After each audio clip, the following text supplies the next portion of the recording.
Bismillahirrahmanirrahim. Alhamdulillahi alamin. Nahmadu wa nasta'inu wa nastaghfiruh wa na'udzu billahi min syururi anfusina wa min sayyiati a'malina. May yahdihillahu fala mudhillalah wa may yudlil fala hadiyalah. Asyhadu an la ilaha illallah wahdahu la syarikalah wa asyhadu anna Muhammadan abduhu wa rasuluh. Allahumma salli wa sallim ala sayyidina wa habibina Muhammadin sallallahu alaihi wasallam. Qala Allah azza wa jal, ya ayyuhalladzina amanu taqullaha wa qulu qawlan sadida yuslih lakum a'malakum wa yaghfir lakum dhunubakum wa may yuti'illaha wa rasulahu faqad faza fawzan 'azima. Amma ba'd. Assalamualaikum warahmatullahi wabarakatuh. Alhamdulillah, syukur pada Allah Subhanahu wa taala. Pada malam yang mulia ini insya-Allah kita akan sambung pengajian kita dalam kitab Bulughul Maram yang dikarang oleh Ibnu Hajar Al-Asqalani, iaitu berkaitan tentang hadis ahkam, hadis yang menceritakan tentang hukum hakam, ibadah, muamalat, munakahat dan juga fiqhul jinayat. Lebih kurang dalam ni ada dalam hampir 1000 hadis. Hampir 1000 hadis dalam kitab Bulughul Maram ini. InsyaAllah sedikit sebanyak dapat membantu kita sebagai dalil. Kerana dalam Islam, setiap sesuatu yang kita lakukan mestilah ada panduan dia. Dan panduan yang menjadi dasar kepada umat Islam sebagaimana dari kitab usul Al-Wajiz yang dikarang oleh Abdul Karim Zaidani menyebut di antara usul dasar termasuk dalam perlembagaan dan juga rujukan kepada umat Islam 4. Yang pertama Al-Quran, yang kedua As-Sunnah, yang ketiga ijma' ulama', yang keempat al-qiyas. 4 inilah dasar sumber rujukan kepada umat Islam. Jadi kita belajar hari ini belajar hadis, iaitu maratib yang kedua setelah Al-Quran. Dan juga Nabi sallallahu alaihi wasallam telah mengingatkan ketika dalam bulan ini, iaitu Zulhijjah, di Arafah, ketika Rasulullah khutbah pesanan yang terakhir Rasulullah, Nabi sebut taraktu fikum amrain, yang bermaksud aku tinggalkan kepada kamu 2 perkara. Sekiranya kamu berpegang teguh kepada 2 perkara ini, kamu tidak akan sesat buat selama-lamanya, iaitu kitab Allah dan sunnah Nabi sallallahu alaihi wasallam. Jadi hadis ini merupakan sunnah Nabi sallallahu alaihi wasallam. Bila sebut as-sunnah, ma udifa ila Nabi sallallahu alaihi wasallam, apa yang disandarkan kepada Rasulullah sallallahu alaihi wasallam, min qaulin aw fi'lin aw taqririn aw sifatin, iaitu apa yang disandarkan kepada Nabi sallallahu alaihi wasallam sama ada daripada perkataan, perbuatan dan juga iqrar Nabi sallallahu alaihi wasallam dan sifat Rasulullah sallallahu alaihi wasallam, maka dikatakan as-sunnah. Dan kita belajar ini adalah sunnah Nabi sallallahu alaihi wasallam, kalam Nabi sallallahu alaihi wasallam. Insya-Allah kita sambung. Kita masih dalam kitab babul ghusl janabah. Babul ghusli wa hukmil junub. Bab pada menyatakan berkaitan tentang mandi, hukum mandi junub. Kita dah sampai hadis yang ke-10. Qala musannif rahimallah nafa'ana bi ulumihi wa ulumikum fid darain. Qala wa an Abi Sa'id al-Khudri radhiyallahu anhu qala qala Rasulullah sallallahu alaihi wasallam, idza ata ahadukum ahlahu thumma arada ay ya'uda falyatawadda bainahuma wudu'an, rawahu Muslim. Zada al-Hakimu fa innahu anshatu lil audi wa li arba'ata an Aisyah radhiyallahu anha qalat kana Rasulullah sallallahu alaihi wasallam yanamu wa huwa junubun min ghairi ayyamassa ma'an wa huwa ma'lul. Yang bermaksud diriwayatkan daripada sahabat Nabi sallallahu alaihi wasallam bernama Abi Sa'id Al-Khudri radhiyallahu anhu, katanya telah bersabda Rasulullah sallallahu alaihi wasallam, apabila bersetubuh seorang daripada kamu akan istrinya kemudian berkehendak akan kembali bersetubuh, maksudnya mengulangi, maka hendaklah mengambil air sembahyang antara keduanya satu wudu. Telah diriwayatkan oleh Imam Muslim dan Hakim telah menambah, maka bahawasanya lebih cergas bagi kembali kepada setubuh, maksudnya lebih aktif, lebih bertenaga apabila ambil wudu. Dan bagi yang empat, maksudnya dikeluarkan juga imam empat. Bila kita sebut imam empat, tolak dua. Sunan sittah tu tolak dua. Kaedah dia. Kalau kita sebut sunan sittah, Bukhari, Muslim, Abu Daud, Tirmizi, Nasai, Ibnu Majah, tolak dua, iaitu Bukhari, Muslim. Maksudnya diriwayatkan oleh Tirmizi, Abu Daud, Nasai dan juga Ibnu Majah.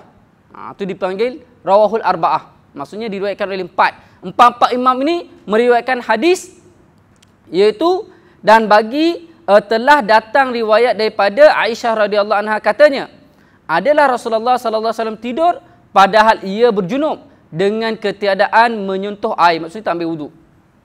Hadis ini Ibnu Hajar Al-Asqalani meletakkan dua hadis yang berlainan dalam satu cantuman, seolah-olah satu hadis. Sebenarnya hadis yang diriwayatkan oleh Abi Sa'id Al-Khudri hadis yang lain, diriwayatkan oleh Imam Muslim, dan hadis yang diriwayatkan oleh Aisyah radhiyallahu anha hadis lain, diriwayatkan oleh Imam Al-Arba'ah. Bukhari, Muslim tak ada. Hadis ini di antara hadis yang sahih. Apakah yang dimaksudkan di sini? Yang pertama sekali, sebagaimana kita tahu, maklum dalam ilmu hadis, dalam kaedah al-amru yadallu alal wujub. Apabila kita jumpa suruhan, maka menunjukkan perkara itu adalah wajib. Jadi dalam hadis ini Nabi sebut falyatawadda. Apabila seseorang kamu bersama dengan isterinya bersetubuh, lalu dia ingin kembali buat kali yang kedua, falyatawadda, maka ini adalah kata suruh. Bila kata suruh, yufidu ilal wujub, menunjukkan kepada wajib. Perbahasan ulama, adakah wajib seseorang jima isterinya, setelah itu kembali nak jima yang keseterusnya? Adakah wajib kena ambil wudu? Maka di sini ada perbahasan ulama. Dalam jamhur ulama berpandangan, termasuklah Ibnu Hajar Al-Asqalani meletakkan hadis yang kedua, maka jamhur ulama melihat hadis yang kedua, iaitu Aisyah radhiyallahu anha, yang diriwayatkan oleh imam empat, iaitu Tirmizi, Abu Daud, Nasai dan Ibnu Majah, menyatakan Aisyah telah menyatakan kana Rasulullah sallallahu alaihi wasallam yanamu wa huwa junub min ghairi ayyamassa ma'an. Jadi Aisyah menyatakan adalah Rasulullah sallallahu alaihi wasallam tidur sedangkan ia dalam keadaan junub dan dia tidak menyentuh air, maksudnya tak ambil wudu. Kalau kita lihat hadis yang pertama, Nabi menyuruh, menunjukkan perkara itu wajib. Hadis yang kedua pula menunjukkan Rasulullah sendiri tidak buat. Kita ada kaedah sebelum ni kan, apabila ada suruhan, setelah itu Nabi meninggalkannya, menunjukkan suruhan itu adalah sunat. Ini kaedah. Apabila ada suruhan daripada Rasulullah, suruhan itu kaedah asal tadi adalah wajib. Tapi apabila kita jumpa hadis lain menunjukkan Nabi meninggal perkara itu, maka kaedah seterusnya, apabila ada suruhan dan perbuatan Nabi meninggalkan perkara itu, menunjukkan perkara itu suruhan adalah istihabah, iaitu sunat. Mandub, sunat. Tidak wajib. Maka jamhur ulama menyatakan sunat. Siapa yang bersetubuh dengan isterinya lalu ingin kembali buat kali yang kedua, seterusnya, maka di antara jima' itu diselangi dengan wudu. Dan diriwayatkan oleh Hakim, fa innahu ansyatu lil audi, kerana ia akan menambahkan ansyat ni aktif, kuat, semangat, cerdas. Maksudnya ini adalah satu hadis yang diriwayatkan oleh Hakim. Jadi kaedahnya, kalau siapa yang bersetubuh nak kembali buat kali yang keseterusnya, hendaklah diselangi setubuhan itu dengan ambil wudu. Hukumnya adalah sunat. Ini adalah pandangan jamhur ulama. Bila sebut pandangan jamhur ulama, apa beza jamhur dengan ijma'? Bila sebut ijma' ulama, bererti 100%. Katalah kalau ulama itu ada zaman itu 1000 orang, bila sebut ijma', maksudnya tidak ada satu ulama pun yang menyalahi perkara itu. Kalau sebut ijma' ni, ijma' ulama menyatakan haram, maksudnya semua ulama mengatakan haram.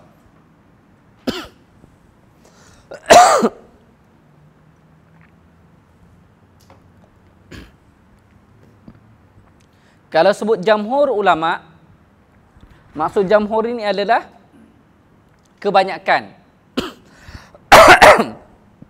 Majoriti. Bila sebut majoriti, maksudnya di sana ada ulama yang berpandangan sebaliknya. Kalau kita lihat nota kaki nombor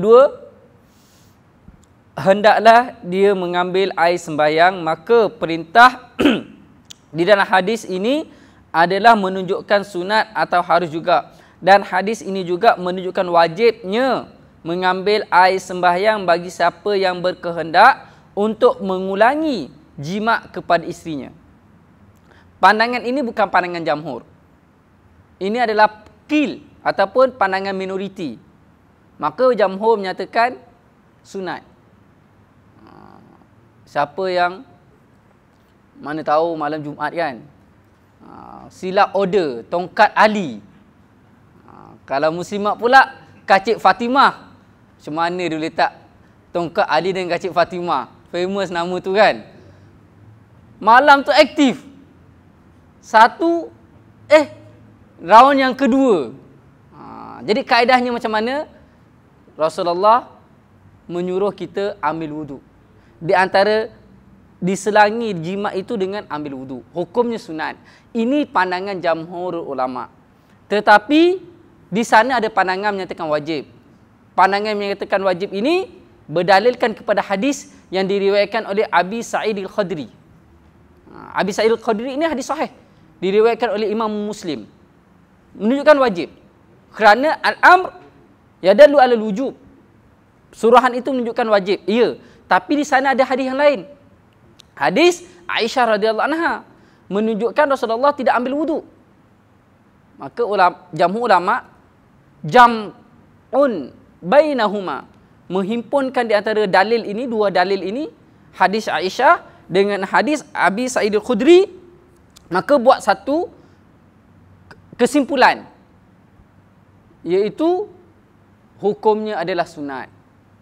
Siapa yang hendak mengulangi jima' ataupun bersetubuh dengan isterinya, maka hukumnya adalah sunat. Kalau dia tidak mengambil wuduk pun tidak ada masalah. Kerana hukumnya adalah sunat. Ada perbahasan ulama, bagi orang yang nak makan ataupun nak minum dan sebagainya, nak tidur dan sebagainya, hukumnya pun disunatkan. Ulama menyebut, walaupun dah hadis ini menyebut kalau diulangi, tetapi dalam Subul Salam menyebut dikiaskan, termasuk sama ada dalam nak mengulangi jima' ataupun nak makan, nak minum dan sebagainya. Disunatkan untuk ambil wudu.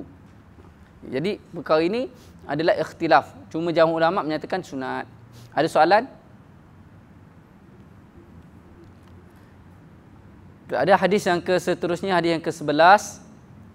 Wa an Aisyah radhiyallahu anha qalat, kana Rasulullah sallallahu alaihi wasallam idza ightasala minal janabati yabda'u fayaghsilu yadayhi thumma yufrighu biyaminihi ala shimalihi fayaghsilu farjahu thumma yatawadda'u thumma ya'khudhul ma'a fayudkhilu asabi'ahu fi usulil sya'ri thumma hafana ala ra'si thalatha hafanatin thumma afada ala sa'iri jasadi thumma ghasala rijlaihi muttafaqun alaih wa lafzu li Muslim walaha min hadithi Maimunah radhiyallahu anha thumma afragha ala farjihi wa ghasalahu bishimalihi thumma daraba bihal arda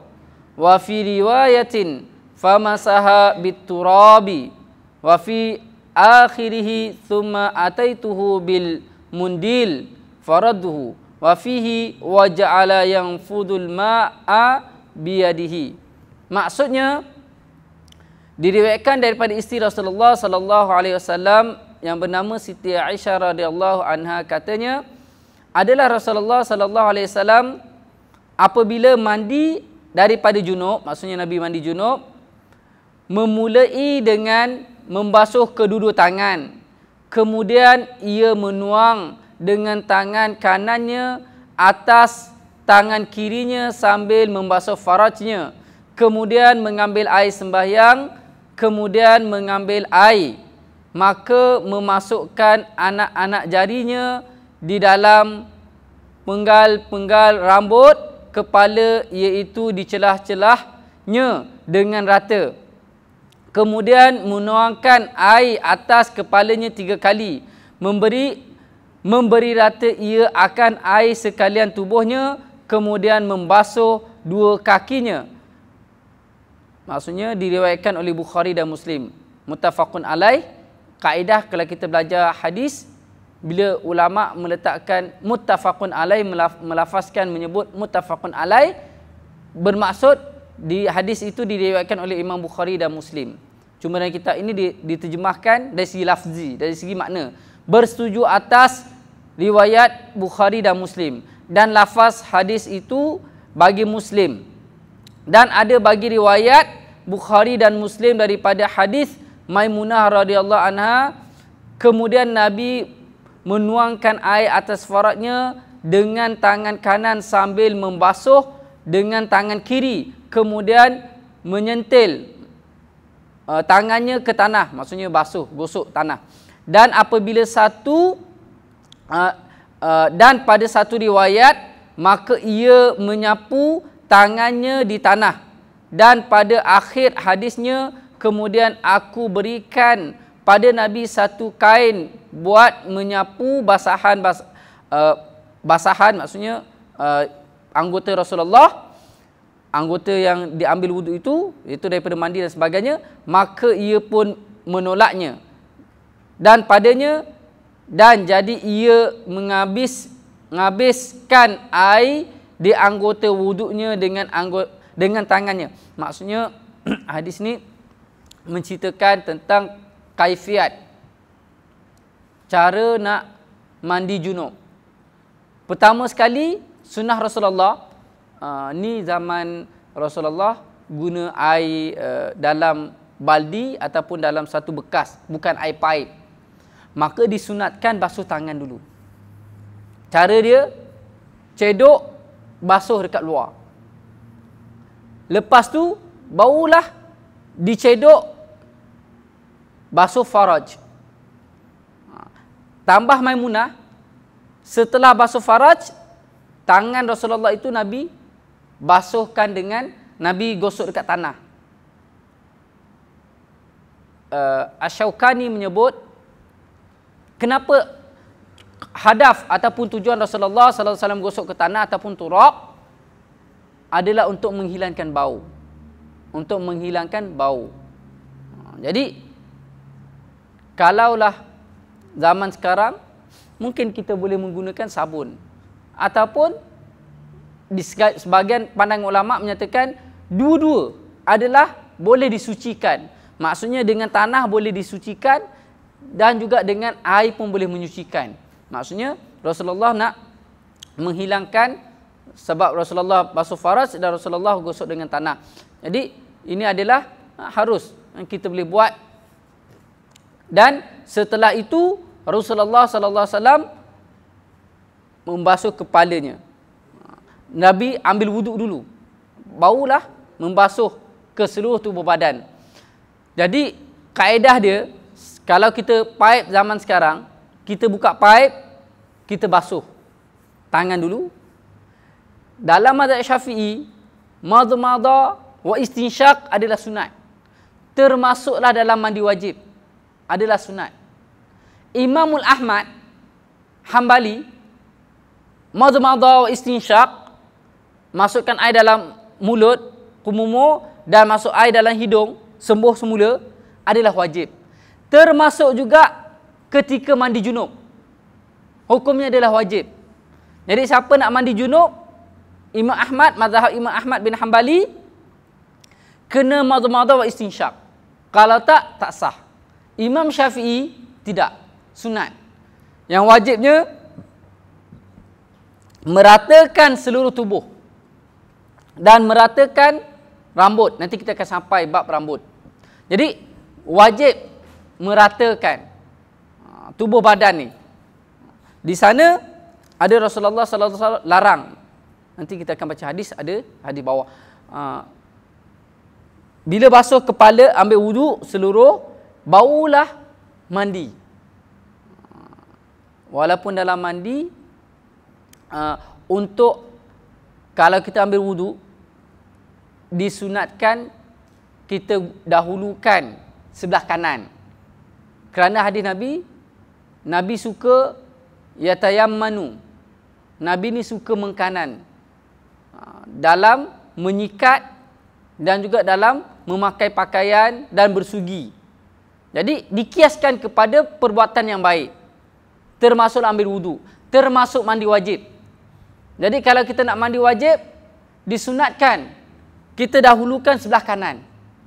Maksudnya mulakan sebelah kanan. Tangan kanan, kaki kanan, lepas tu baru kiri. Jadi disunatkan. Lepas itu barulah Rasulullah sallallahu alaihi wasallam membasuh seluruh tubuh badan. Ini kaifiat cara sembahyang, cara mandi junub. Ada persoalan, Ustaz, saya hadas besar, haid ataupun nifas tempoh yang panjang. Bila tempoh panjang ada rambut gugur. Kan biasa perempuan selalu tanya soalan ni. Ada rambut gugur, mungkin ada kuku, ada kulit. Macam mana? Nak simpan mandi junub sekali ke macam mana? Maka hukumnya kaedah tidak mewajibkan. Yang wajib kita mandi, yang kita basuh, apa yang anggota kita. Yang terpisah tidak wajib. Yang terpisah tidak wajib. Contohnya, kita junub, potong rambut. Wajib tak rambut itu dibasuh? Ataupun perempuan, biasa masa yang tempoh yang panjang, haid, rambut yang gugur tu, wajib tak rambut itu ketika mandi wajib dimandikan, dibasuh juga? Jawabnya tidak. Kerana yang wajib adalah anggota. Yang terpisah tidak. Yang terpisah tidak wajib. Di antara hadis yang akan kita jumpa bawah dia, nanti di mana Rasulullah sallallahu alaihi wasallam menyebut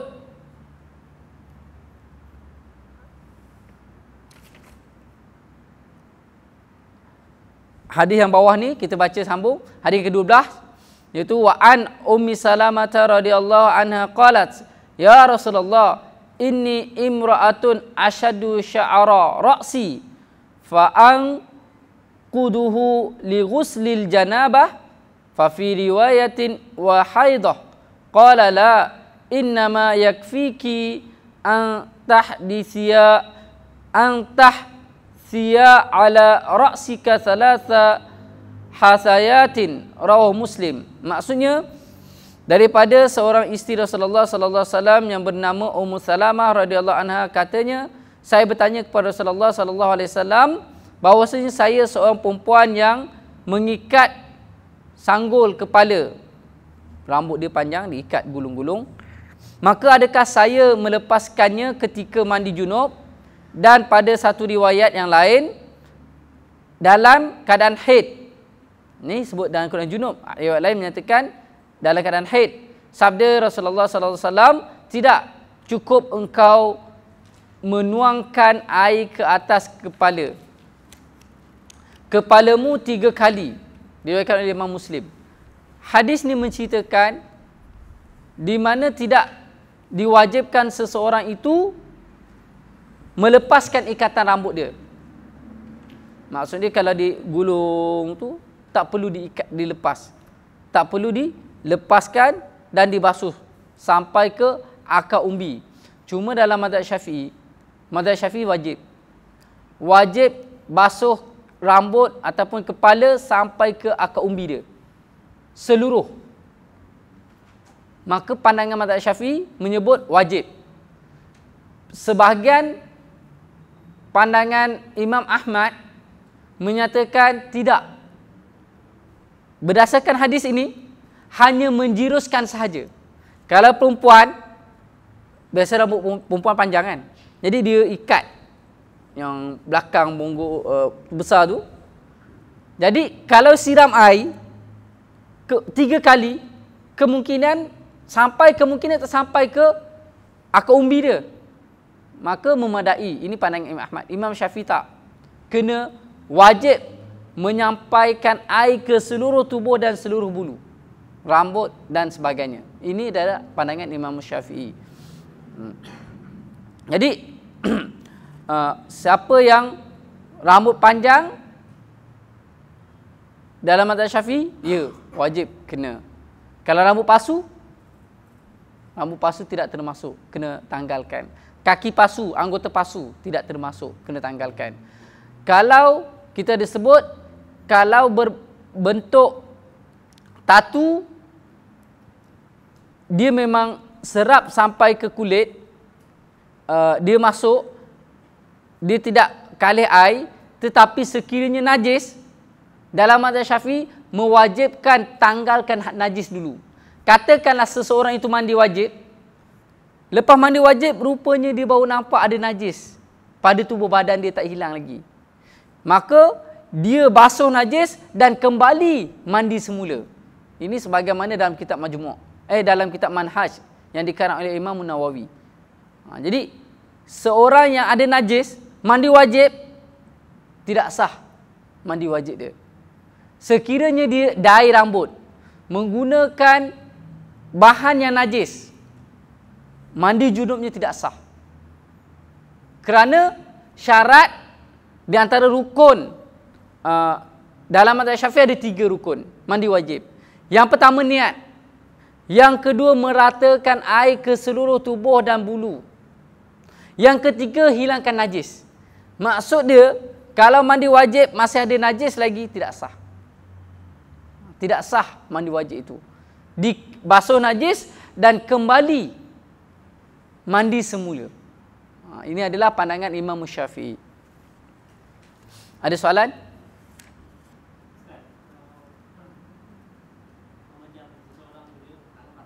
Okey. Okey, dalam keadaan junub, katalah dia patah tangan, balut simen, lepas tu junub. Okey. Soalan dia, cara mandi ke boleh bersama isteri ke tidak? Oh, mandi. Okey. Boleh bersama isteri ke tak ada masalah. Katakanlah mandi. Okey. Pernah zaman Rasulullah ketika habis daripada satu peperangan, bila selesai peperangan tu, ada sahabat yang luka parah bahagian kepala, pecah tengkorak dia. Setelah itu, esok paginya dia bangun dan mimpi berjunub. Maksudnya dia cedera, tidur, bangun esok paginya didapati bahawa dia tu berjunub. Maksudnya dia keluar air mani, tidur. Bila macam tu dia pun tanya pada sahabat yang lain, adakah aku berjunub, adakah aku bertayamum ataupun aku mandi? Sahabat tu dia pun tanpa menanyakan Rasulullah, sedangkan Rasulullah ada ketika itu. Dia terus menyatakan, kamu kena mandi. Dia mandi terus mati. Mandi terus mati. Kerana kepala dia telah mungkin sampai masuk otak ke macam Allah alam, kerana pecah kepala, tengkorak dia pecah. Bila mati, berita ni sampai ke Rasulullah. Lalu Rasulullah naik ke atas mimbar, Rasulullah berkhutbah panjang. Saya nak ambil kad syahid dekat situ. Nabi menyatakan, sepatutnya orang ini kena menanyakan kepada yang lebih mengetahui, itu tanya pada Rasulullah. Dan sepatutnya orang yang mati itu, orang yang meninggal itu, dia hanya memadai dengan tayamum menggantikan mandi wajib. Hanya tayamum. Jadi dalam mazhab Syafi'i, mandi sekiranya bahagian yang boleh kena air boleh mandi, bahagian yang tak boleh kena air, tayamum ganti. Macam tangan tadi kan? Okey. Yang lain boleh mandi, maksudnya basahkan yang bahagian yang lain. Tempat ini tayamum ganti. Kecuali doktor menyatakan penyakit awak ni memang tak boleh kena air. Ada satu penyakit, kalau kat Yaman dipanggil rheumatism. Memang famous dekat Yaman, selalu pelajar Malaysia kena. Dan saya pun pernah kena. Penyakit ni dia sakit sebab sejuk. Biasa kaedah dia, punca yang boleh kena di antaranya faktor dia pada musim sejuk. Kalau kat Sana'a tu memang selalu sejuk. Dia memang sepanjang tahun sejuk. Cuma bila musim sejuk dia tambah sejuk lagi. Bila kita ambil wuduk ataupun mandi, dia kena lap. Kalau tak lap, dia akan boleh datangkan penyakit tu. Penyakit dia macam mana? Dia akan jadi krem. Biasa dekat sendi. Dia akan pegang, katalah sendi ni nanti tak boleh gerak. Sendi tu akan krem dan dia akan jangkit ke atas lagi. Jadi tak boleh. Saya kena dekat lutut. Jadi tak boleh. Bila kena dekat lutut, dia datang penyakit tu, mana-mana tingkap, buka je tingkap, dia akan masuk udara. Bila kita kena udara tu tak boleh. Kita rasa sejuk. Masa saya kena tu ada 3 orang kena. Saya pelajar semua yang kena penyakit macam ni pergi doktor, dia injek ubat panas. Dia bagikan hawa untuk panas. Dan dipanggil rheumatism. Katakanlah penyakit macam ni memang tak boleh sentuh air, maka kena tayamum. Dan sebahagian ada pelajar Malaysia kita yang dekat Yaman, sebahagiannya musim sejuk, teramat sejuk, dia tak mandi wajib, dia tayamum je. Kerana dia tahu diri dia tu memang tak boleh. Sebab dia ada penyakit. Dia sejuk. Nisbah contohnya kita duduk mana kat Eropah ke musim sejuk, salji, ais. Tapi kalau zaman moden, mungkin dah ada shower, air panas. Itu tak apalah. Kalau tak ada, contohnya, kebetulan tidak ada. Kalau kita mandi, memang dah lah sejuk. Kita mandi pula air. Kena waktu subuh pula. Memang boleh membawa kepada mudarat. Maka dibenarkan tayamum. Syiddat amat sangat mendatangkan mudarat. Maka kalau macam tu, tayamum je, tak perlu mandi dan tayamum. Kalau keadaan macam tadi, ada anggota boleh basuh, maka basuh anggota, mandikan dulu. Bahagian ni ditayamum ganti. Itu kaedah dia. Ada soalan lain? Jadi untuk mandi janabah, kaifiat dia disunatkan kita ambil wuduk sebelum kita mandi. Wajib. Kita baca sebagaimana kita ketahui, kalau nak ambil wuduk disunatkan kita baca bismillah. Bismillahirrahmanirrahim. Walaupun kita dalam keadaan junub, disunatkan juga kita baca. Ustaz, sebelum ni kan kita dah bahas baca ayat Quran tak boleh. Ketika dalam janabah Nabi melarang baca Quran. Di antara perkara yang diharamkan membaca Quran membawa. Jadi kita dah sebut bahas sebelum ini, boleh baca dengan syarat niat zikir. Kerana permulaan perbuatan kita makan nasi baca bismillahirrahmanirrahim, mula pakai baju, mula mandi, ambil wuduk dan sebagainya, itu dikira zikir. Niat kita niat zikir maka dibenarkan, tidak ada masalah. Hadis yang ke-13. Wa an Aisyah radhiyallahu anha qalat qala Rasulullah sallallahu alaihi wasallam inni la uhillul masjida li haidin wala junubin. Rawahu Abu Daud wa sahahu Ibnu Khuzaimah. Diriwayatkan daripada Aisyah radhiyallahu anha, katanya, telah sabda Rasulullah sallallahu alaihi wasallam bahwasanya aku tiada menghalalkan masjid bagi orang yang haid dan tiada yang berjunub. Diriwayatkan oleh Abu Daud dan disahihkan oleh Ibnu Khuzaimah. Hadis ini menunjukkan kepada kita bahawa larangan terhadap orang haid dan juga junub masuk ke masjid. Kaedah an-nahyu yadallu ala tahrim. Larangan, bila kita jumpa larangan ini menunjukkan adalah haram. Kalau kita jumpa hadis, jumpa Quran, an-nahyu, asal larangan itu adalah haram. Kecuali ada qarinah, ada bukti-bukti yang lain yang menunjukkan larangan itu tidak haram. Jadi asal larangan itu adalah haram. Perbahasan ulama, orang junub boleh tak masuk ke masjid?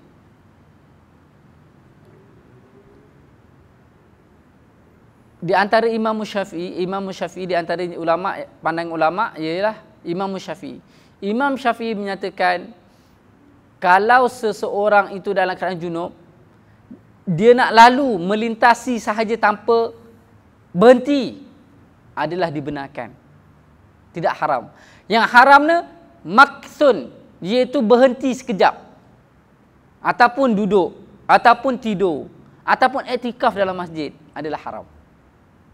Orang yang junub, dia nak duduk dalam masjid adalah haram. Dia nak iktikaf dalam masjid adalah haram. Tapi kalau dia nak lalu, macam mana tu?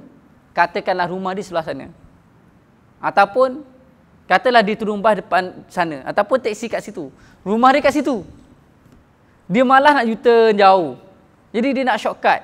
Kebetulan pintu buka, dia masuk pintu tu, dia keluar pintu tu, jalan je, tak berhenti, maka tak haram.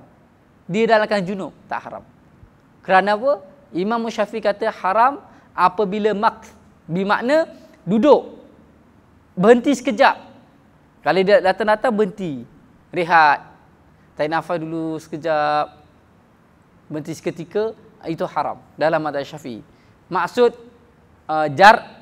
hanya kita yajri, kita lalu, kita jalan dalam masjid tak haram.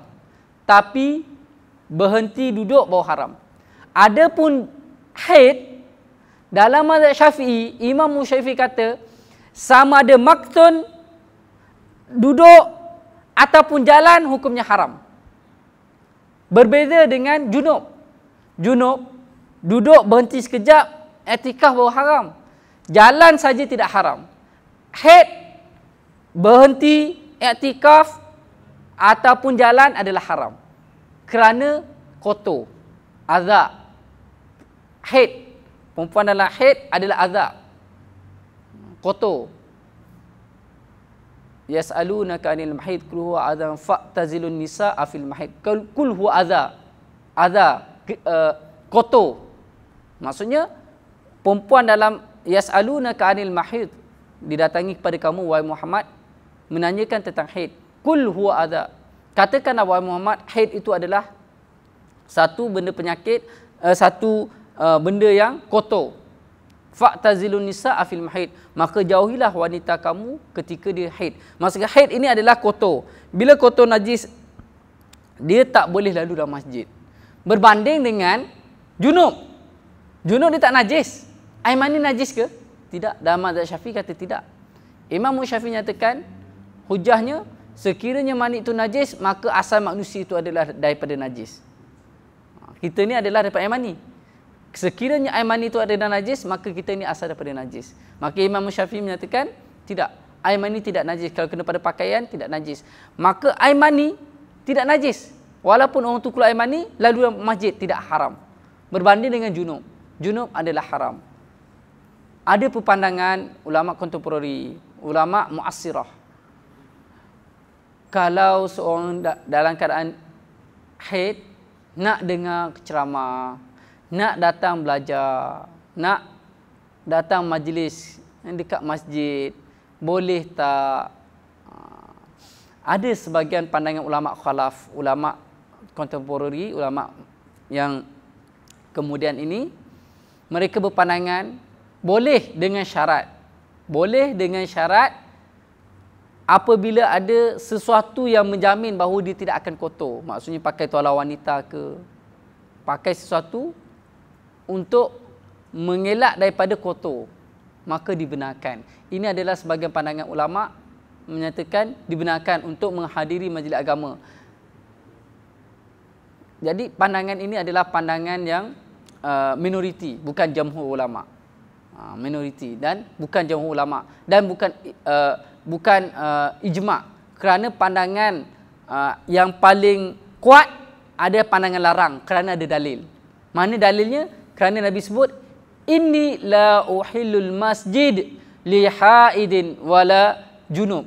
Sesungguhnya aku, Rasulullah kata, tidak menghalalkan masjid ini lil haid, untuk orang yang dalam keadaan haid, wala junub, dan orang dalam keadaan junub, tidak dihalalkan. Maka pandangan yang menyatakan tidak boleh itu lebih kuat. Kerana ada dalil ayat, ada dalil hadis. Hadis ini adalah hadis sahih. Maka dalil ini adalah kuat.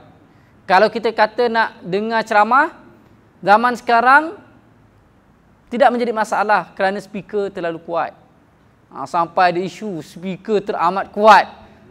Jadi boleh dengar di kaki lima dan sebagainya. Maksud saya ada ruang. Beza satu masjid, satu di luar kawasan masjid. Di luar kawasan masjid. Luar kawasan masjid tak dikira masjid. Mungkin contohnya garaj, tandas. Jangan pergi iktikaf dalam tandas pula. Masjid ada tandas, kita pun kata ni masjid juga, kita pun nak iktikaf dalam tandas. Tak. Tandas tak termasuk. Dia terkeluar. Ke ada masjid buat tandas tengah-tengah masjid? Ada? Tak ada kan? Jadi tandas terkeluar. Jadi kawasan itu adalah di antara kira macam kita sana, kawasan dapur. Tandas dan kita katakan dapur masjid Al-Hidayah contohnya. Maka dia dianggap dah terkeluar pada masjid. Kan ada orang sembahyang dekat situ? Tak ada kan? Maka dia terkeluar. Kawasan tandas memang tak ada orang sembahyang kan?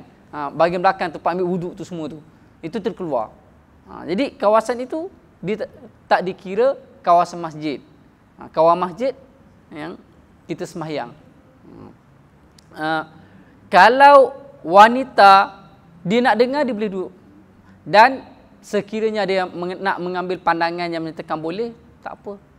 Dan bersyarat, pastikan dia tidak kotor. Dan pandangan itu adalah pandangan lemah. Kerana tidak ada dalil hadis yang kuat untuk menyokong pandangan itu. Cuma dia menyatakan kerana Allah menyebutkan adza. Yas'alunaka 'anil mahid qul hu adza fa'tazilun nisaa fil mahid.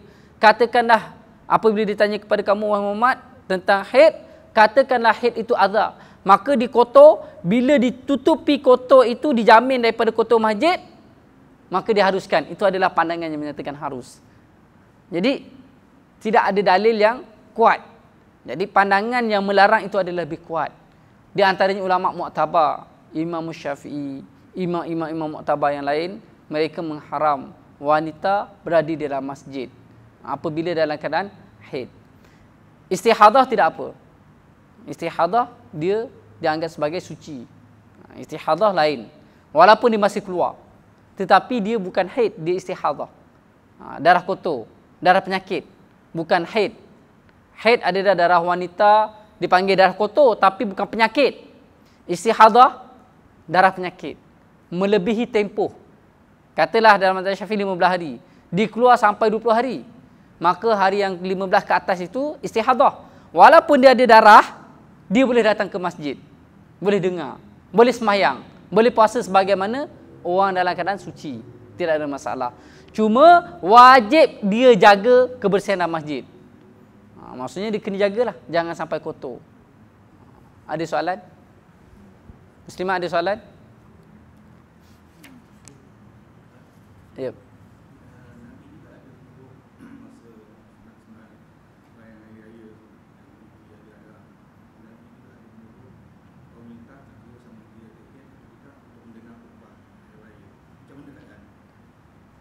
Jadi Nabi SAW apa? Nabi SAW ada menyuruh kaum wanita datang masa raya sembahyang raya dengan khutbah kan. Macam mana keadaan sama ada dia pun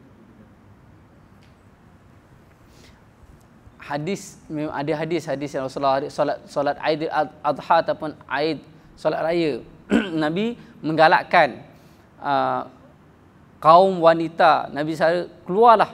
Nabi suruh mafhum, suruh keluar solat di padang, di kawasan lapang, di kalangan pemuda dan di kalangan tua, wanita, lelaki dan kanak-kanak. Dia tak ada sebut wanita haid ataupun tidak haid. Cuma kita nak sebut yang pertama, solat raya kebanyakannya negara Arab termasuk zaman Rasulullah, Nabi akan buat dekat padang. Bila padang, dia bukan masjid. Maka hukum dia terkeluar daripada hukum masjid. Beza okey. Apa beza dia? Kita pergi masjid, kita akan solat sunat tahiyatul masjid. Kita akan niat i'tikaf. Dan dalam masjid ini ada larangan, tidak boleh jual beli dan tidak boleh mengiklankan perkara yang hilang. Ada larangan-larangan tertentu. Kerana ini adalah Baitullah, rumah Allah, dan tetamu. Macam tetamu datang rumah kita, ada tetamu datang. Tetamu dia boleh buat suka-suka hati dia, datang nak buka aircon, buka TV, suka hati dia. Pergi buka icebox kita ambil makanan buat sedap, dia tak ada. Dia akan minta izin. Begitu juga rumah Allah ini ada adab, ada hukum dia. Siapa masuk masjid, dia terikat dengan hukum itu. Bila pergi kat padang, ya kita nak semayang, tapi itu bukan masjid.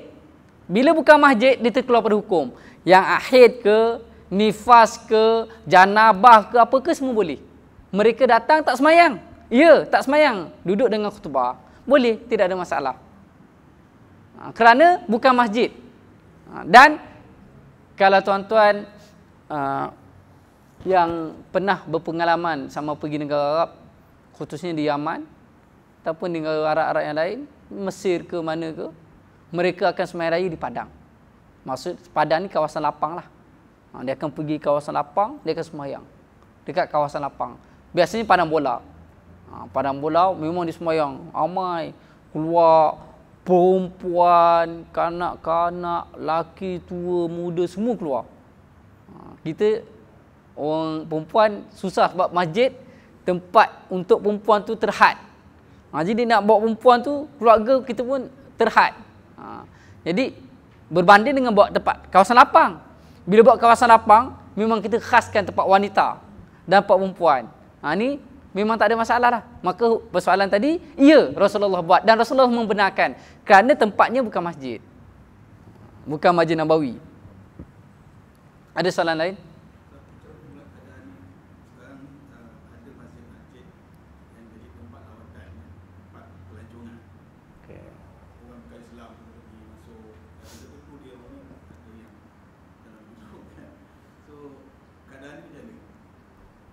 Okay, soalan berkaitan tentang orang janabah, orang kafir. Boleh tak masuk ke masjid? Dalam Quran memang Allah kata masjid ni dibina atas dua. Usisa ala taqwa dengan dirar. Masjid dibina atas dasar taqwa, lain konsep dia. Dia akan buat di kawasan adanya masyarakat muslimin, diimarahkan, dihidupkan masjid dengan zikrullah, dengan majlis-majlis agama. Adapun tu usisa ala taqwa, masjid yang dibina atas dasar taqwa. Adapun masjid dirar, pernah zaman Rasulullah ada berlaku jenis masjid dirar ini. Asasnya atas faktor ekonomi, atas faktor keduniaan, bukan atas dasar taqwa. Atas dasar pelancongan, atas dasar pembangunan, atas dasar ekonomi. Usisa ala dunia, diasaskan, dibina atas motif dia adalah keduniaan. Maka ini dinamakan masjid dirar. Maka lain. Dari segi barakahnya tidak sama. Sebagaimana masjid Quba dengan masjid dirar. Rasulullah, Allah perintahkan rubuhkan masjid dirar. Orang kafir boleh tak masuk ke masjid? Soalannya di situ kan. Ada perbahasan ulama. Dasar dia, asal kalau Masjid Nabawi, tanah haram, memang ada nas, dalil yang suruh melarang musyrikin masuk ke tanah haram ini. Tanah haram ini kenapa dinamakan haramain? Dua tanah haram Mekah Madinah ni diharamkan orang kafir musyrik masuk. Bukan Masjid Mekah Nabawi dengan tu ya. Bumi haram itu diharamkan orang kafir dan benda haram masuk. Tu haramain, dua tanah haram, diharamkan kepada orang musyrikin masuk. Adapun masjid, berdasarkan hadis ini, kebanyakan jamhur ulama mengharamkan orang kafir masuk. Cuma di sini ada beberapa ulama yang kontemporari ini, mereka berpandangan atas dasar dakwah. Nak dakwah mereka dan sebagainya. Itu adalah pandangan ijtihad dia. Bila ijtihad ulama, kita katakan itu adalah pandangan ijtihad, tapi pandangan melarang itu adalah lebih kuat. Kerana ada dalil, hadis. Cuma dia pandangan atas dasar nak dakwah, ya. Tapi kalau faktor lain, lawatan dan sebagainya, wallahu alam. Ala kulli hal dikatakan itu ada ikhtilaf, pandangan berbeza. Cuma kita sebut sekarang ini tersebar fahaman Aminah Wadud, di mana sekarang ini dia telah buat satu masjid, dah diluluskan, dan dia telah buat, dan dia jadi imam khutbah solat Jumaat, dan dalam saf itu ada campur lelaki perempuan. Dan antara kenyataan dia juga terbuka kepada orang bukan Islam untuk mengetahui bagaimana cara sembahyang. Boleh join sekali. Boleh join sekali nak salat, boleh join sekali, datang solat sekali, tak apa, boleh. Ini adalah pandangan fahaman Aminah Wadud terpesong daripada Islam. Ini adalah terpesong, maka tidak betul. Jadi ala kulli hal, pandangan yang melarang itu lebih kuat. Memang ada ulama menyatakan boleh atas dasar nak dakwah dia dan sebagainya. Tapi pandangan ini lemah. Pandangan kuat di antara ulama-ulama yang berdalilkan kepada hadis ini, mereka melarang. Kerana Nabi sebut, inni la uhillu al-masjid. Jelas, masjid. Lihaidin. Untuk orang yang haid dan junub. Dan orang kafir, tentulah dia termasuk di antara innal musyrikina rijsun. Sesungguhnya orang musyrikin itu ada najis. Cuma perbahasan ulama situlah. Adakah najis hukmi ataupun ain, kita sentuh dia najis, ataupun najis dari segi dosa syirik dia. Itu perbahasan ulama. Ala kulli hal, kebanyakan ulama, jamu ulama melarang. Ini ada pandangan yang lebih kuat. Di situ kita kata ada ikhtilaf ulama. Ada ulama menyatakan haram masuk ke masjid bagi orang kafir. Ada ulama kata tak apa, dasar nak dakwah dia, nak memperkenalkan kepada Islam. Ala kulli hal, kita kata pandangan yang menyatakan haram itu lebih kuat, berdalilkan kepada hadis ini. Ada soalan lain? Tadi kita sambung hadis yang kita habiskan hadis bab ini, insya-Allah akan datang kita sambung bab tayamum.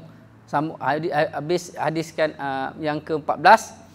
Qala wa anha radhiyallahu anha qalat kuntu aghsalu wa kuntu aghsilu ana wa Rasulullah sallallahu alaihi wasallam min ina'in wahidin takhtalifu aidina fihi minal janabah muttafaqun alaih wa zada Ibnul Hibban wa taltaqi aidina. Diriwayatkan daripada Aisyah radhiyallahu anha katanya, adalah aku mandi bersama Rasulullah sallallahu alaihi wasallam daripada bejana yang satu, bekas yang sama. Bergiliran tangan kami mencebok airnya daripada mandi junub. Diriwayatkan oleh Imam Bukhari dan Muslim. Dan Ibnu Hibban menambah, dan berjumpa tangan kami di dalamnya. Maksudnya Rasulullah sallallahu alaihi wasallam mandi junub bersama-sama. Ini di antara perkara sunnah Rasulullah. Jarang kita buat. Sebenarnya ini adalah sunnah. Rasulullah romantik. Rasulullah, kita dengar kisah dia dengan Aisyah radhiyallahu anha. Pernah satu ketika Rasulullah jalan dengan sahabat-sahabat, Rasulullah sahabat pergi dulu. Sahabat jalan dulu. Nabi dengan Aisyah duduk lah. Tunggu bila sahabat dah jauh pergi, Rasulullah tanya Aisyah, ya Aisyah, kalau aku lumba lari dengan kamu, siapa akan menang? Aisyah kata, tentulah aku. Rasulullah lumba. Dan Aisyah bagi tahu dalam hadis tu kata, ada ketika aku berlumba lari dengan Rasulullah, aku menang.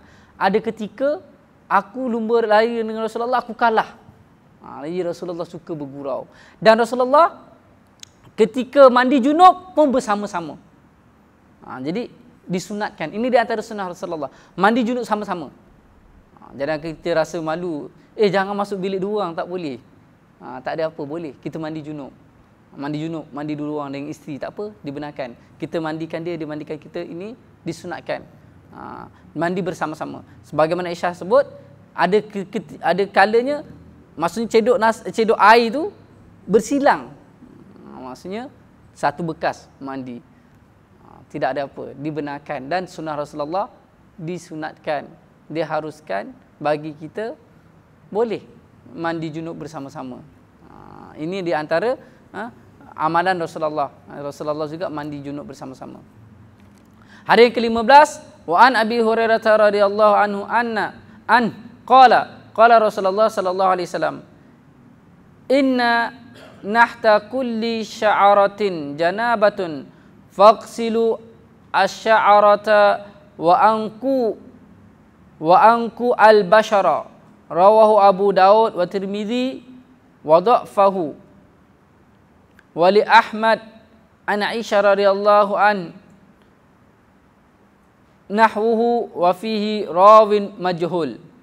Daripada Abu Hurairah radhiyallahu telah sabda Rasulullah sallallahu alaihi wasallam bahawa tiap-tiap sehelai rambut itu junub, maka basuhlah olehmu kamu sekalian rambut, dan bersihkan oleh kamu sekalian kulit badan. Diriwayatkan oleh Abu Daud dan Tirmizi. Hadis ini ada petikan ulama sikit, sebagian ulama mendoifkannya. Jadi Imam Syafi'i berpegang kepada hadis ini. Kalau kita baca hadis yang tadi, di mana Ummu Salamah, dia rambut dia bonggol, ada besar. Jadi ditanya Rasulullah, ya Rasulullah, aku nak mandi junub ataupun mandi haid, aku kena buka ke bonggol rambut panjangku ni? Rasulullah kata tak perlu, hanya siram 3 kali. Berarti siram 3 kali, dia taklah sampai seperti membasuh, menggosok, menjelati ke seluruh kepala. Dia hanya siram je. Tapi hadis ini, Nabi SAW suruh, faqsilu sya'arata wa anku bashara. Basuh ke seluruh rambut kamu dan seluruh tubuh badan. Maka Imam Syafi'i berdalilkan, walaupun hadis ini adalah agak lemah, tapi Imam Syafi'i mengambil hadis ini, maka menyatakan wajib membasuh ke seluruh tubuh dan seluruh rambut. Kalau rambut wanita yang panjang, dia kena basuh semua rambut dia. kaki semua anggota dia, tak ada yang tertinggal. Imam Ahmad, dia berpandangan hadis yang diriwayatkan oleh Ummu Salamah. Ummu Salamah menyatakan, memadai dengan jirus sahaja. Dia jirus dengan basuh tak sama. Kalau jirus mungkin meliputi, kadang tak meliputi. Sebab rambut bonggol kita hanya jirus je, tak sama kalau lain kita membasuh. Maka Imam Ahmad menyebut, walaupun kita jirus 3 kali, tak sampai ke akar umbi rambut. Ataupun ada sebahagian rambut yang tergulung itu tak basah, sah mandi wajib. Kerana menepati hadis Nabi SAW siram 3 kali. Ini pandangan Imam Ahmad bin Hanbal. Berdalilkan kepada hadis Ummu Salamah. Adapun hadis Aisyah radhiyallahu anha menyatakan keseluruhan rambut dan tubuh badan. Dan Imam Syafi'i berpegang kepada hadis Aisyah radhiyallahu anha. Jadi dua-duanya betul. Imam Ahmad pun betul, Imam Syafi'i pun betul. Imam Ahmad berdalilkan kepada hadis diriwayatkan Ummu Salamah, isteri Rasulullah juga. Imam Syafi'i berdalilkan kepada hadis Aisyah radhiyallahu anha, isteri Rasulullah juga. Jadi masing-masing ada dalil. Siapa yang berpandangan bermazhab Imam Syafi'i ikut Imam Syafi'i, siapa yang bermazhab Imam Ahmad bin Hanbal maka ikut Imam Ahmad. Katalah kalau dia hendak mengetahui sebenarnya Rasulullah yang mana satu, sebenarnya yang mana yang paling kuat, maka dipanggil kena belajar tarjih, fiqhul muqarin. Dia kena tarjih, kena mentashihkan yang mana lebih kuat. Maka dinamakan satu pengajian ataupun satu bab dinamakan fiqhul muqarin. Fiqh perbandingan. Bandingkan dalil Imam Syafi'i dengan Imam Ahmad. Imam Ahmad berdalilkan kepada Imam hadis yang diriwayatkan oleh Imam Muslim. Tentulah hadis Imam Muslim lebih kuat daripada hadis Tirmizi. Sedangkan hadis Tirmizi ini didha'fahu, dilemahkannya. Jadi itu dalam perbahasan fiqhul muqarin. Mungkin kita peringkat tak, mungkin kita tak perlu sampai ke tahap fiqhul muqarin, kita hanya sekadar iaitu Imam Syafi'i menyatakan wajib keseluruhan tubuh badan. Imam Ahmad bin Hanbal menyatakan hanya jirus 3 kali sudah memadai. Ini adalah pandangan Imam Ahmad bin Hanbal. Ada soalan? Muslimah ada? Ya. Dalam hadis 14. Okey. Yang akhir itu watal pakai yang tidak dan berjumpa tangan kami di dalamnya. Misalnya adakah perbahasan sama ada tangan itu bersentuh ataupun tidak utama. Okey. Yang keduanya dengan Fatimah bin Sa'di kita Nabi tinggalkan pada kita apa ni? Apa dua kali. Nakam taraf tu fi amrain. Kita Allah sunnati. Okey. Nabi tinggalkan kita dua kali. Pegang pada dua kali pada hadis nanti.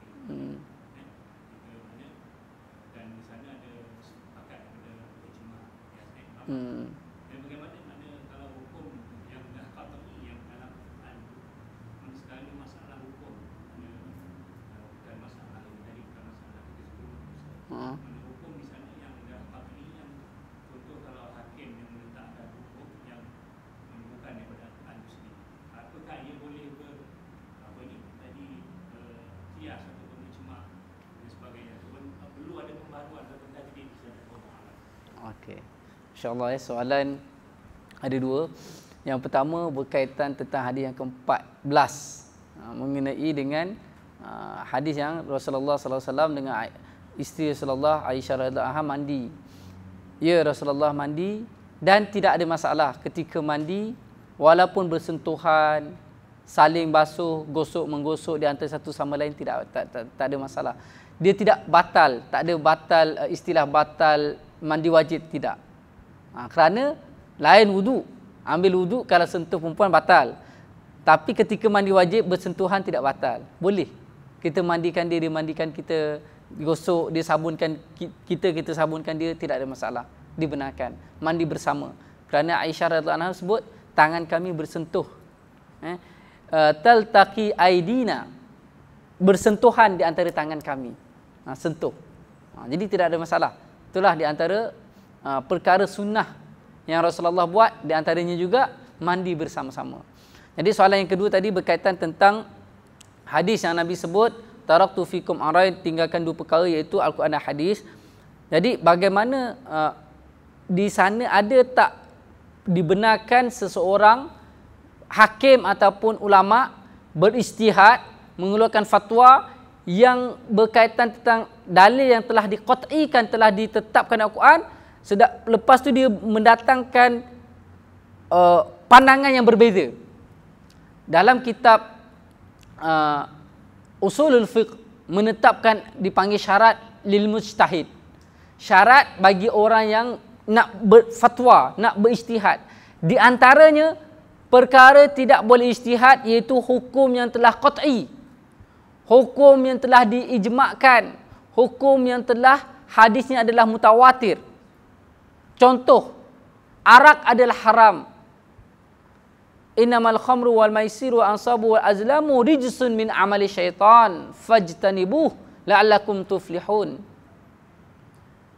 Sesungguhnya arak, perjudian, tilik nasib, sembah bahala adalah amalan syaitan, jauh daripadanya. Hukumnya adalah haram, moga kamu berjaya. Maka hadis ini, ayat Al-Quran ini ayat Al-Quran, itlaq menyatakan hukum arak adalah haram. Hurimat alaikumul maitata waddamma walahmal khinzir. Hurimat alaikum, diharamkan ke atas kamu mai, bangkai, dam, darah, khinzir, daging khinzir. Ni dalil qat'i, nas. Kutiba alaikumul qisas, diwajibkan ke atas semua qisas. Perkara ini adalah qat'i, nas, ijma' ulama', tidak ada seorang pun bantah. Maka perkara qat'i nas ini haram kita berfatwa, kita menjatuhkan hukum bersalahan dengannya. Tidak ada mana-mana ulama' dibenarkan ijtihad ataupun fatwa yang bercanggahan dengan dalil yang telah diqat'ikan, telah dinaskan. Contohnya solat fardu. Aqimus salah wa atuz zakah. Diwajibkan ke atas kamu solat dan mengeluarkan zakat. Ini ada dalil nas, qat'i, tidak ada keraguan, wajib kita taat. Tiba-tiba kita nak keluar fatwa yang bertentangan. Zaman sekarang memandangkan kita sibuk, solat tak wajib. Tak boleh. Memandangkan naik 2%, zakat tak perlu keluar pada tahun ini. Contohnya negara Burma sana kan, dia keluarkan fatwa macam tu, tak perlu keluarkan zakat. Maka hukumnya adalah haram, kerana bertentangan dengan dalil yang qat'i. Jadi ulama' dia kena tahulah. Tu syarat nak jadi mujtahid, dia kena tahu yang mana dalil qat'i, yang mana dalil zanni. Bila sebut qat'i, maka di sana tidak lagi boleh diijtihad. Telah diputuskan dalam Al-Quran. Solat, benda yang telah maklum fiddin minad darurah, yang telah maklum dalam agama. Solat wajib, rukun Islam 5 perkara. Tiba-tiba dia nak nafikan satu. Perkara dalam Islam, perundangan Islam, jelas ada dalam Al-Quran dan sebagainya. Tiba-tiba dia nak menafikan. Maka ini tak boleh. Dalam Islam adalah haram. Walaupun dia hakim, walaupun dia ulama', maka adalah salah. Kerana dari segi kaedah usulul fiqh, sama ada di ulama', mujtahid, hakim, qadi, apa pun latar belakang dia, apabila dalil itu telah qat'i, dia wajib ikut. Tak boleh berfatwa bercanggahan. Malah ulama' dalam usul fiqh menyebut, orang yang melanggari dalil yang qat'i, dia adalah kufur, menafikan. Contohnya dalil qat'i, iaitu wajib sembahyang. Dalil qat'i, maka dia menafikan tidak ada sembahyang, menafikan dalil qat'i. Menafikan puasa, menafikan zakat, menafikan hudud, menafikan qisas, menafikan hukum hakam yang ada dalam Al-Quran cara qat'i. Menafikan riba adalah haram, maka adalah kufur, kerana menafikan perkara yang telah diqat'ikan, diwajibkan dalam Al-Quran. Hukumnya adalah kufur, dosa besar, bahaya. Saya rasa cukup ada sekolah pada malam ni, insya-Allah. Akan datang kita akan sambung. Moga-moga kita dengar sikit banyak hadis dapat menjadi pelita hidup kita, kerana akhir zaman ini umpama Rasulullah bagi tahu umpama kegelapan malam, fitnah yang pada zaman akhir zaman ini umpama kegelapan malam. Kita tidak tahu yang mana betul mana salah. Kalau kita tutup lampu semua ni, gelap, kita tak akan tahu ni tiang ke, orang ke, apa kita pakai langgar, tak tahu. Maksudnya fitnah akhir zaman ni tak tahu yang mana betul, yang mana salah. Kerana fitnah itu teramat sangat sampai mengelirukan. Sebab itulah Dajjal nak keluar nanti dipanggil, nama dia Masih Dajjal. Masih yang mempengaruhi. Dajjal ini mempengaruhi, menipu orang sampai orang tak tahu bahawa itu adalah tipu. Jadi Nabi dah pesan kita pegang pada dua tu, iaitu Al-Quran dan hadis. InsyaAllah kalau kita pegang kepada dua-dua ini, insyaAllah kita akan berada dalam landasan Allah Subhanahu Wa Taala. Wabillahi taufiq. Assalamualaikum warahmatullahi wabarakatuh. Bismillahirrahmanirrahim. Allahumma faqihna fid din wa 'allimna fit ta'wil. Rabbana zalamna anfusana wa illam taghfir lana wa tarhamna lanakunanna minal khasirin. Rabbana atina fid dunya hasanah wa fil akhirati hasanah wa qina adzabannar. Wa sallallahu ala sayyidina Muhammad wa ala alihi washabbihi sallam. Alhamdulillahirabbil alamin.